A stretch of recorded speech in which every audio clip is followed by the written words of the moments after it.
Sir sir କ'ଣ ଶୁଣିଲି NEET cancel ହେଇଗଲା। ଆମେ ହଁ ଯେଉଁ ପରୀକ୍ଷା ଦେଇଥିଲୁ ତାହେଲେ ସେଟା କ୍ୟାନସଲ୍ ସେଟା ହେଇଗଲା। ପୁରା କ୍ୟାନସଲ୍ ହେଇଗଲା। ତେଣୁ ଯେଉଁମାନେ ଖରାପ କରିଥିଲେ ତାଙ୍କ ପାଇଁ ତ ଭଲ ହେଲା, ଯେଉଁମାନେ ଭଲ କରିଥିଲେ ତାଙ୍କ ପାଇଁ ଦୁଃଖ ଖବର ଏଇଟା।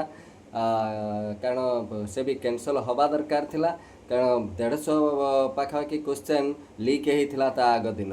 ତେଣୁ 150 ମାନେ କେତେ ମାର୍କ ହେଲାଣି? 600 ମାର୍କ।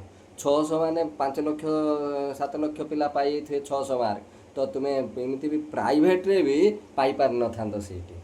ତେଣୁ ସେ ଆଚ୍ଛା, ଭଲ ହେଇଛି, କ୍ୟାନସଲ୍ ହେଇଛି। ଆଉ ପୁଣି ଆଉ ଥରେ ରେଜିଷ୍ଟ୍ରେସନ୍ କରିବାକୁ ପଡ଼ିବ? ନା ନା, ସେଇ ରେଜିଷ୍ଟ୍ରେସନ୍, ସେମ୍ ରେଜିଷ୍ଟ୍ରେସନ୍, ପଇସା ବି ଦେବାକୁ ପଡ଼ିବନି। ପଇସା ତୁମକୁ ଫେରେଇ ଦିଆହେବ।